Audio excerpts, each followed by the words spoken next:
There is a machine gun designed in 1921, over 100 years ago, before computers, before advanced metallurgy, before modern manufacturing, designed with slide rule and intuition by a man who never finished high school. That gun is still in production, still in service, still mounted on vehicles, aircraft, and ships of every major military on Earth, not in museums, not as historical curiosity, as frontline weapon. American forces used it in Iraq and Afghanistan. Chinese forces mount it on their vehicles today. Russian forces have copies in service. Nearly every military conflict since 1921 has involved this gun. World War II, Korea, Vietnam, Gulf War, every war. Same basic design, same core mechanism, some devastating effectiveness. This should be impossible. Technology advances, weapons become obsolete. The rifle from 1921 is museum piece. The aircraft from 1921 is historical artifact. The tank from 1921 is scrap metal.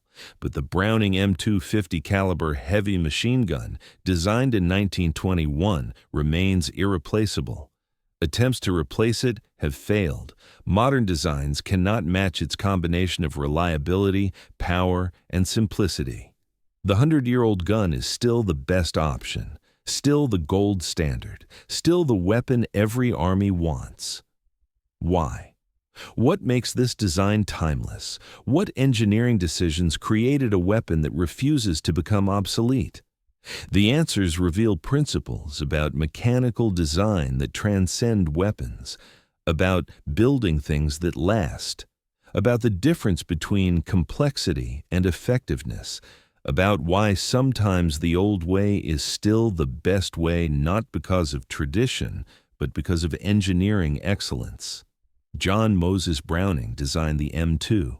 Same man who designed the M1 pistol. Browning was genius, not educated genius, practical genius. He understood mechanisms, understood how metal moved under force, understood reliability through simplicity. His designs worked because they were fundamentally correct, optimized at such deep level that improvement was nearly impossible. The M2 was not Browning's first machine gun. He had designed the M1 Taina 17 30 caliber water-cooled machine gun. Excellent weapon, reliable, effective, but heavy. Required water cooling, required crew. The military wanted something more portable, more powerful, something that could defeat light armor and aircraft. The M1917 could not do this. New weapon was needed. The requirement was specific. 50 caliber, approximately half-inch diameter bullet, much larger than standard rifle rounds, needed to penetrate light vehicle armor, needed to damage aircraft, needed range of 2,000 yards effective, needed to be air-cooled, no water jacket, needed to be reliable, could not jam. Lives would depend on it working under worse conditions. Browning delivered the M2 in 1921. The design was evolutionary, not revolutionary, based on his previous machine gun designs. Recoil operated, short recoil, barrel and bolt locked together, recoiled backward together, then unlocked, bolt. Continued rearward. Ejected spent case, cocked firing mechanism. Return spring drove bolt forward, stripped new round from belt, chambered it, locked, ready to fire again, all automatically, approximately 450 rounds per minute, consistent, reliable, devastating.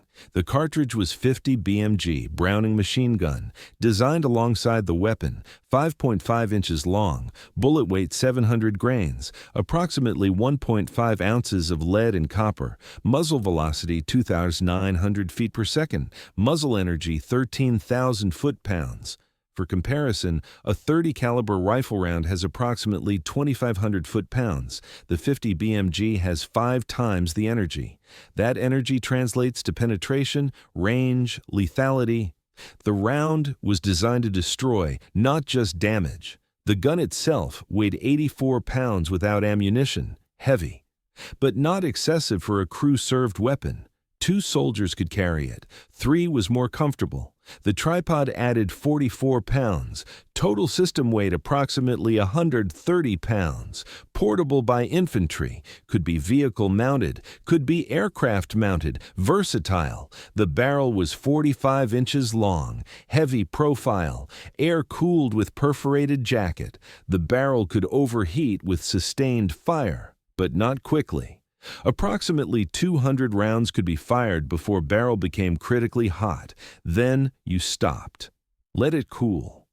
Or changed barrel, quick change barrel system. Remove one barrel, install another, continue firing. Simple maintenance procedure, kept gun in action. The mechanism was brilliantly simple, fewer parts than competing designs, approximately 60 parts depending on how you count subassemblies. Each part was overbuilt, not minimal strength, excessive strength. The gun was designed to handle forces beyond normal operation. Safety margin was huge. This meant parts rarely broke. When they did break, usually from extreme abuse or wear after tens of thousands of rounds. Normal service life was extremely long. The feeding system used disintegrating metal link belts, each round held in metal link. As bolt moved forward, it stripped round from belt. Link fell away. Next round ready. The belt could be any length, 100 rounds, 250 rounds, continuous belt from ammunition box, flexible system, adapted to different mounting and mission requirements. The sights were simple iron sights, adjustable for range and windage, not precision instruments, but adequate for the weapon's role. The M2 was not sniper rifle. It was area weapon, suppression weapon. You aimed at general target area, fired burst. The volume of fire and the power of the rounds ensured effect even without precision accuracy. Acceptable trade-off for the weapon's purpose. The reliability was legendary. The M2 functioned in every environment: desert sand, Arctic cold, jungle humidity, ocean salt spray, mud, snow. The gun kept firing. Stories from every conflict confirm this. Guns pulled from swamps and fired without cleaning. Guns frozen solid that functioned after thawing. Guns caked in mud that cycled reliably. The design tolerated abuse that destroyed more sophisticated weapons. Why was it so reliable? Multiple factors. Generous tolerances, parts fit loosely, allowed dirt, allowed thermal expansion. Tighter tolerances would have improved accuracy marginally, but would have sacrificed reliability dramatically. Browning chose reliability. Correct choice for military weapon, heavy construction, overbuilt parts, more material than minimally necessary, added weight, but prevented breakage. The forces in automatic weapon are extreme. Light parts break, heavy parts survive. Browning specified heavy parts. The gun was tank, not sports car. Prioritized durability over weight savings. Simple mechanism. Fewer parts. Fewer things to break. Fewer things to malfunction. Every additional part is potential failure point. Browning kept parts count minimal. Each part served essential function. No unnecessary components. No complex linkages. Just functional minimum executed perfectly. Quality materials. The barrel was chrome-lined later in production, resisted corrosion, resisted wear. Barrel life was tens of thousands of rounds. The receiver was steel, properly heat-treated. The bolt was hardened steel, would not deform, would not crack. Materials were specified correctly for their loads and environment. Metallurgy matched application perfectly. The power of the 50 BMG round cannot be overstated. Against personnel, it was devastating. Single hit anywhere on body was usually fatal. Massive energy transfer, catastrophic tissue damage. Against light vehicles, it penetrated. Engine blocks, crew compartments, fuel tanks. The round went through thin armor like paper. Against aircraft, it was lethal. Aluminum skin provided no protection, engines, fuel tanks, control surfaces, all vulnerable to 50 BMG. World War II validated the M2. Every theater, every role. The gun performed. Vehicle mounted, it provided mobile firepower. Infantry could engage enemy vehicles. Aircraft mounted, it was primary armament for fighters early in war. Defensive armament for bombers throughout war. The 50 cal turrets on B-17s and B-24s were M2s, thousands of them. They shot down enemy fighters, defended against attacks, saved bomber crews. Ground forces used M2s for everything: anti-personnel, anti-vehicle, anti-aircraft, bunker destruction. The versatility was remarkable. Need to suppress enemy position? M2, need to disable truck. M2, need to damage aircraft. M2, single weapon, multiple roles. This versatility simplified logistics. Reduced training burden. One weapon, many missions. The Pacific Theater demonstrated M2's effectiveness against Japanese forces. Japanese vehicles were lightly armored. M2 penetrated easily. Japanese aircraft were fragile. M2 destroyed them. Japanese bunkers were vulnerable. M2's sustained fire could defeat even reinforced positions given time. Marines and Army units relied heavily on M2. Credited it with saving lives and winning engagements. European theater was similar. Against German forces, M2 was valuable. German vehicles were better armored. M2 could not always penetrate frontal armor, but side and rear armor were vulnerable. And German half-tracks, trucks, and light vehicles were easily destroyed. German aircraft faced M2 fire from ground and air. Allied fighters armed with 50 cals dominated Luftwaffe. The combination of firepower and reliability was unmatched. Korea saw M2 continue service. 5 years after WWW2, same gun, no modifications needed, just worked. Against North Korean and Chinese forces, M2 provided the heavy firepower infantry needed. Vehicle mounted on jeeps, on trucks, on tanks, everywhere. The gun's reliability in Korean winter was especially notable. Temperatures below 30°C. Most equipment failed. M2 kept functioning. Soldiers trusted it. That trust was earned through performance. Vietnam introduced new challenges: jungle environment, high humidity, constant moisture. Rust was everywhere. Equipment corroded rapidly. M2 survived, needed maintenance, needed cleaning, but functioned reliably when maintained properly. Mounted on river patrol boats, on helicopters, on vehicles, the gun adapted to every role, proved its versatility again. By 1970s, the M2 was 50 years old. Military planners expected obsolescence, started programs to replace it, multiple attempts, different designs, more modern, more sophisticated. Lighter weight, higher rate of fire, advanced materials, computer designed. Every attempt failed to create something better. The new designs were lighter, but less reliable, or less durable, or more expensive, or more complex. None matched M2's combination of attributes. The attempts continued through 1980s and 1990s. Each time the conclusion was same. M2 was still optimal. The engineering was so fundamentally sound that improvement was nearly impossible. You could improve one aspect, but you degraded another. The M2 was balanced, optimized. Changing anything made overall weapon worse. So the gun remained 60 years old, 70 years old, still irreplaceable. Gulf War in 1991 was M2's 70th anniversary. The gun performed flawlessly. Desert environment should have been challenging. Sand, heat. M2 handled it, mounted on Humvees, on Bradley fighting vehicles, on tanks, everywhere. Soldiers reported the gun just worked. No surprises, no failures. Same reliability their grandfathers had experienced in WW2. 3 generations. Same weapon, same reliability. Iraq and Afghanistan in 2000s continued the pattern. 80-plus-year-old design, still frontline weapon. Soldiers trusted it, mounted on every vehicle, used for convoy security, for base defense, for offensive operations. The M2 was everywhere, and it worked. In 2003, some M2s in service were manufactured in 1930s and 1940s.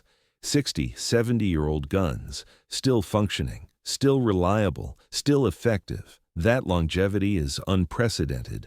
Modern attempts to replace M2 focus on weight reduction, composite materials, titanium components can reduce weight by 20-30 pounds. But cost increases dramatically. Reliability decreases, durability uncertain, and soldiers question whether weight savings justify risks. They know M2 works. They trust it. Why risk new design when proven design is available? The institutional knowledge says keep the M2. That knowledge is based on 100 years of combat experience. Some militaries use M2 copies. Russian DSHA is similar design. Different caliber but same concept. Heavy machine gun, air-cooled, belt-fed, recoil-operated. Chinese Type 77. Again, similar.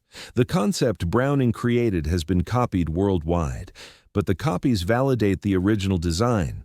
They prove the engineering was correct. Multiple nations independently arrived at similar solutions. But Browning got there first, in 1921, and his design remains the standard. The 50 BMG cartridge itself has become standard, used in many weapons beyond M2, sniper rifles, anti-materiel rifles, other machine guns. The round's effectiveness ensured its survival, and M2 shoots it better than most alternatives. The gun and cartridge were designed together, optimized together. That system integration is hard to beat with piecemeal approach. Manufacturing of M2 continues, not historical recreation, active production for military sales, modern manufacturing techniques, better quality control. But same basic design. The blueprints from 1921 still guide production. Modern materials in some components, but the dimensions, the shapes, the mechanisms, all unchanged. You can take parts from 1940s M2 and install them in 2024 M2. Interchangeable. That standardization over 100 years is remarkable. The cost is reasonable. Approximately $14,000 per gun currently. Expensive, but not outrageous for military weapon. And the service life is decades. Cost per year of service is very low. Compare to more modern weapons that cost $50,000 plus and last 10-15 years. M2 is economical. Purchase price is higher than some alternatives, but life cycle cost is lower. Military procurement is learning this lesson. Initial cost matters less than total cost of ownership. Training for M2 is standardized. Generations of soldiers have trained on same weapon. Training manuals are refined. Instructors are experienced. Everyone in military knows the M2, or knows someone who knows it. That institutional knowledge is valuable.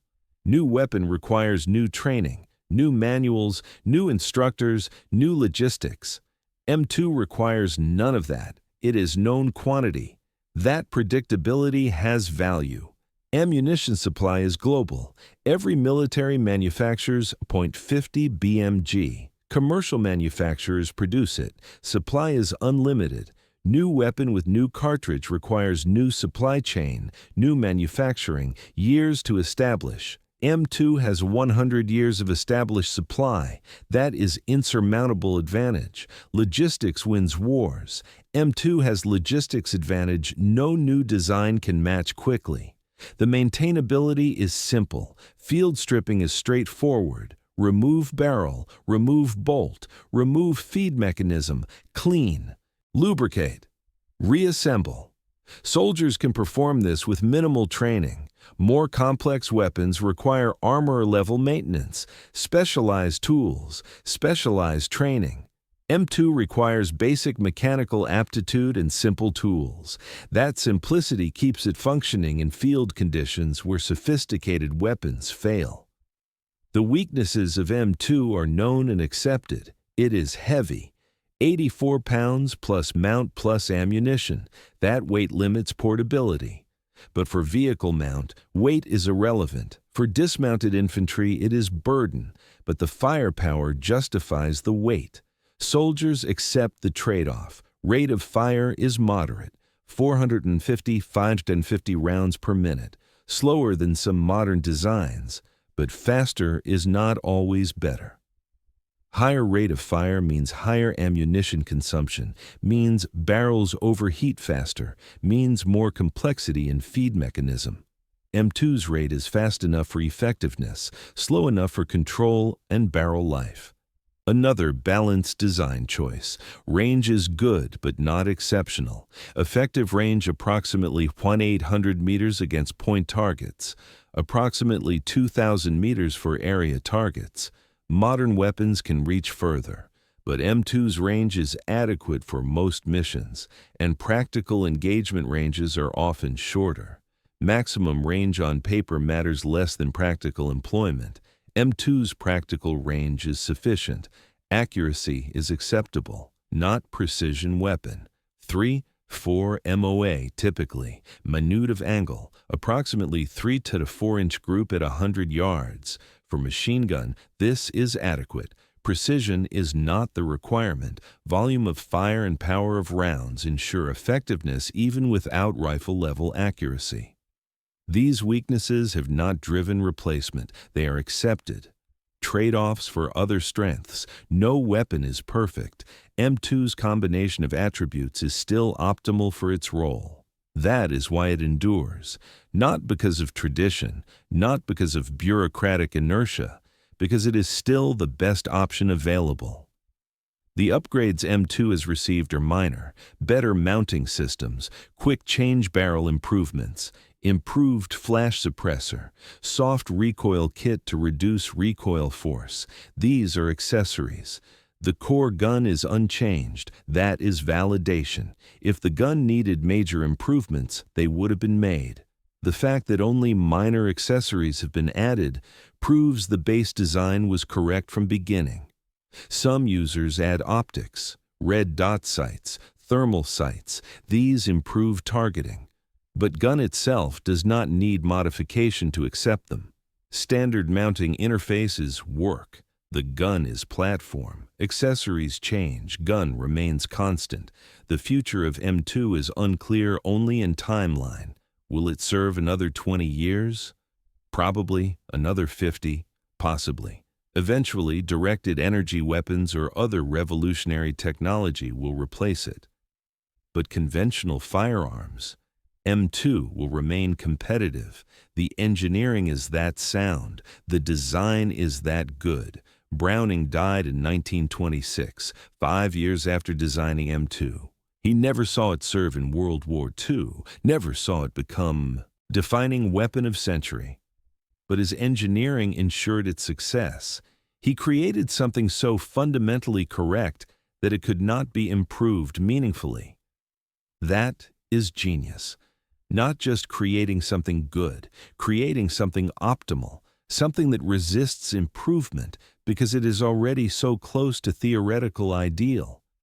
The M2 proves that good engineering is timeless, that simplicity and robustness beat sophistication and complexity, that overbuilding is not waste if it ensures reliability, that understanding the fundamental requirements and optimizing for them creates designs that endure. These lessons apply beyond weapons, to any mechanical system, any tool, any device that must work reliably under harsh conditions over long time. The 100-year-old machine gun, still in production, still in service, still trusted, still effective, not obsolete, not outdated, still optimal. That is the legacy of John Moses Browning. That is the lesson of the M2. That is proof that engineering excellence creates timeless designs. The M2 will serve until something fundamentally better appears, and after 100 years that something better has not appeared, may not appear. The M2 may serve for another generation, another 50 years, still the best, still irreplaceable, still the 100-year-old gun that every army still uses.